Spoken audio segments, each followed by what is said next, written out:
dhambi, dhambi, dhambi. Unaishi maisha ya dhambi. Dhambi humpa adui yako nguvu. Dhambi inawapa adui zako nguvu za kukupiga. Dhambi inayapa mapepo nguvu za kumaliza maisha yako, kwa sababu kipindi hicho malaika hawaoperate, malaika hawaingii kazini. Mpendwa, itupe hiyo dhambi nje kabla haija kutupa nje. Ipige teke kabla haija kupiga teke. Imalize kabla haija kumaliza.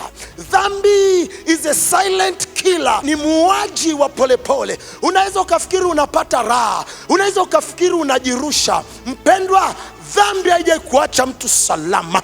Biblia inasema mshahara wa dhambi ni mauti. Maanake ndani ya kila dhambi, ndani yake kuna uwezo wa kuua. Maanake kila unapotenda dhambi, kuna kitu kinakufa kwenye maisha. Usingoje mpaka utapokufa kimwili. Narudia tena, usingoje mpaka utapokufa kimwili. Biblia inasema mshahara wa dhambi ni mauti. Mshahara wa dhambi ni mauti. Maanake huwa dhambi yoyote ndani yake imebeba kifo. Dhambi yoyote ndani yake imebeba kifo.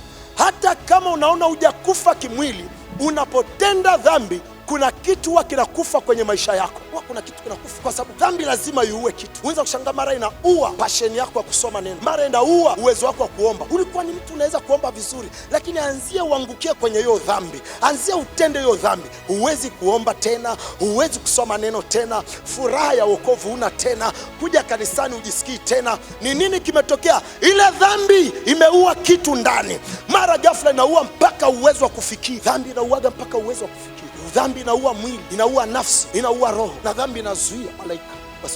Malaika ni watakatifu, they are holy creatures, ni viumbe takatifu. They don't play with sin, hawachezi na dhambi. Kila unapoishi maisha ya dhambi, wanajiepusha na hiyo barabara, unawazuia kufanya kazi kwenye maisha yako. Unahitaji kuona malaika wanafanya kazi nyingi kwenye maisha yako. You must be holy, lazima uwe mtakatifu, lazima utembee kwenye utakatifu, lazima utembee kwenye usafi. Utakatifu unatengenezea malaika mazingira ya kukupigania. Dhambi inawanyima nguvu za kukupigania, alafu inampa shetani na mapepo yake nguvu ya kukupiga. Pendwa, unaporuhusu dhambi, unapoishi maisha ya dhambi, unazuia malaika ambao wangepigana kwa ajili yako, wangepigana kwa ajili ya familia yako, wangepigana kwa ajili ya kazi zako, wangepigana kwa ajili ya watoto wako, wangepigana kwa ajili ya hatima yako. Unawazuia, wanashindwa kufanya kazi. Badala yake dhambi